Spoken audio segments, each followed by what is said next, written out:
जय श्री कृष्णा। आज के वीडियो में हम जानेंगे कि कौन सी ऐसी 3 महिलाएं हैं जिन्हें किसी भी महीने में पड़ने वाली एकादशी का व्रत नहीं रखना चाहिए, उससे उन्हें बहुत ज्यादा पाप लगता है। कम से कम ऐसा पाप किसी स्त्री को नहीं करना चाहिए।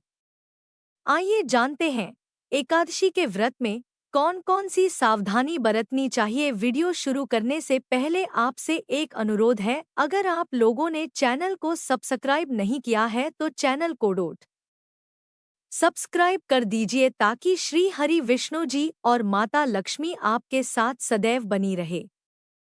हमें आशा है कि श्री हरि आपके सभी मनोकामनाएं अवश्य पूरा करेंगे। चलिए वीडियो की ओर बढ़ते हैं। एकादशी, जो कि श्री हरि का दिन माना गया है, और यह भी कहा जाता है कि देवी देवताओं के जो व्रत होते हैं उन्हें आप करो या मत करो, यह आपकी मर्जी है, इसमें कोई पाप नहीं लगेगा। लेकिन अगर एकादशी के व्रत को ना किया जाए तो बहुत बड़ा, क्योंकि इस दिन अन्न में कलयुग का वास होता है। जो व्यक्ति इस व्रत को पूरी श्रद्धा से पूरा कर लेता है और सही तरीके से, तो भगवान श्री हरि विष्णु जी उसके सारे दुखों को खुद दूर कर देते हैं। उसके जीवन में कैसी भी बाधाएं उत्पन्न होती हो, आप चाहे कितने भी गरीब क्यों ना हो, श्री हरि विष्णु जी आपको इन सभी दुखों से बाहर निकाल देते हैं।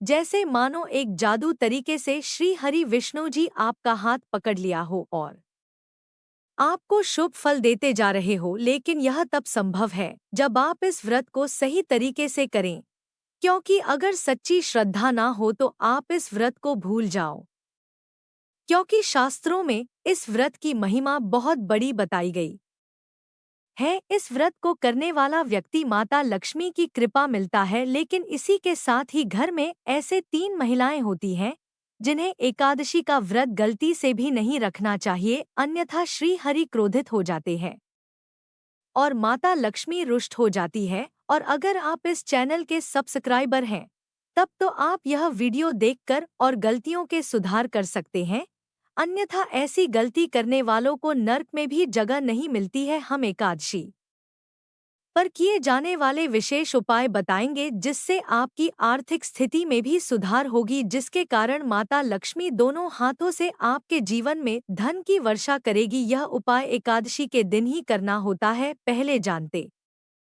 हैं कुछ खास बातें। दोस्तों, यह व्रत किसने रखना चाहिए, यह सबसे पहले जानते हैं।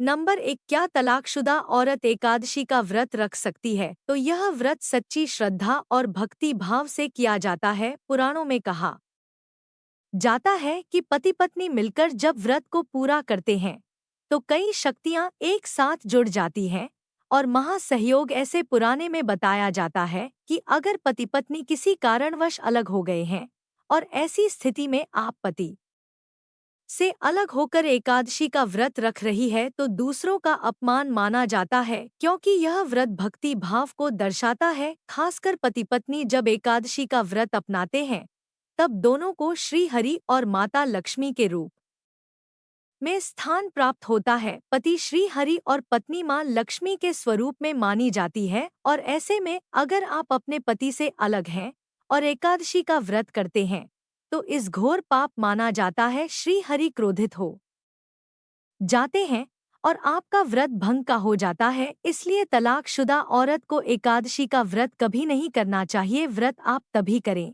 जब आप अपने पति के साथ प्रेम भाव से रह रही हो है। क्रोध में आकर पति से अलग होकर इस व्रत को नहीं किया जा सकता है, क्योंकि इस व्रत में मुख से गाली देना भी पाप माना जाता है। एकादशी पर जो भी व्यक्ति गाली देता है उसे कुत्ते की योनि प्राप्त होती है, गधे की योनि प्राप्त होती है, सांप की योनि प्राप्त होती है। देखो, एक होता है प्रश्न मन, यानी मन से आप दोनों ने एकादशी का व्रत किया तो बहुत ही प्राप्त होती है। देखो, एक होता है प्रश्न मन, यानी मन से आप दोनों ने एकादशी का व्रत प्राप्त होती है। देखो, एक होता है प्रश्न मन, यानी मन से आप दोनों ने एकादशी का व्रत किया तो बहुत ही शुभ कार्य माना जाता है, उसे शुभ नहीं माना जाता है। आपको ऐसे व्रत रखने पर श्री हरि क्रोधित हो जाते हैं। दोनों पति पत्नी को प्रसन्न होना आवश्यक है, दोनों का खुशहाल होना आवश्यक है। मान लीजिए पत्नी घर पर अकेली है, यदि पति बाहर हो तब ऐसी स्थिति में पत्नी को एकादशी का व्रत अवश्य रखना चाहिए। ऐसा व्रत भी मान्यता पूर्वक स्थिति में होता है। दोस्तों, नंबर 2, क्या मासिक धर्म में एकादशी का व्रत कर सकते हैं? देखो, वैदिक रीति रिवाज के अनुसार मासिक धर्म के दिनों में औरतों को धार्मिक कार्यों से दूर रहना चाहिए। इन दिनों में महिलाओं को मंदिर जाने की भी इजाजत नहीं होती है। साथ ही साथ पूजा पाठ का सामान और मूर्ति को हाथ लगाना भी अशुभ कहा गया है। तो हाँ दोस्तों, मासिक धर्म के समय महिलाओं को पूजा पाठ करने से मना तो किया गया है, लेकिन अगर व्रत के बीच किसी महिला को मासिक धर्म आ जाए तो व्रत तोड़ने की कोई आवश्यकता नहीं है। आप बाकियों से दूरी बनाकर सभी नियमों का पालन करें।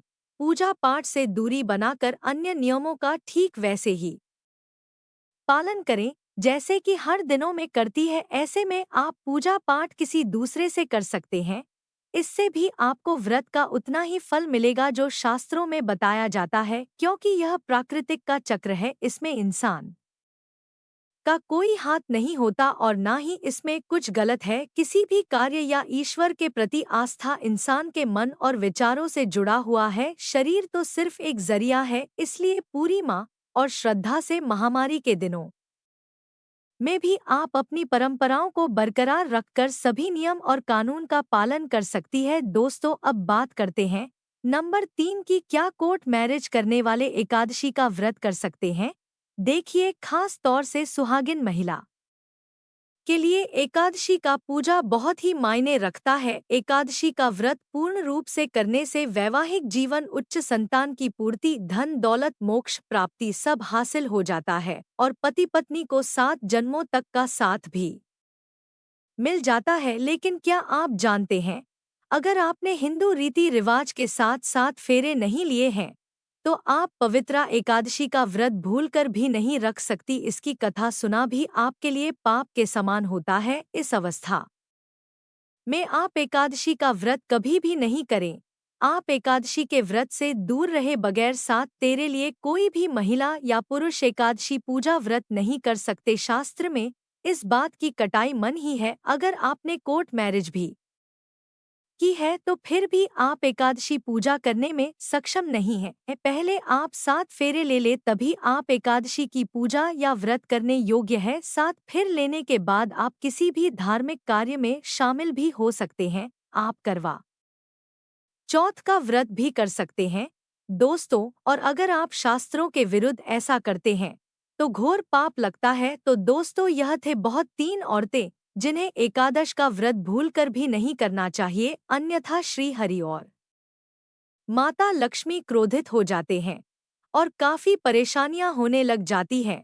तो दोस्तों, आज की वीडियो में बस इतना ही। आप लोगों को यह वीडियो कैसा लगा? अगर कुछ नया जानकारी मिला है तो वीडियो को लाइक जरूर कर देना और चैनल को सब्सक्राइब भी कर देना और कमेंट बॉक्स में श्री हरि विष्णु जी जय, माता लक्ष्मी की जय भी लिख देना। हम आपसे मिलेंगे ऐसे ही किसी अन्य वीडियो में, आपको कुछ और पौराणिक इंटरेस्टिंग बातें बताते हुए। तब तक आप अपना ख्याल रखिए। जय श्री कृष्णा।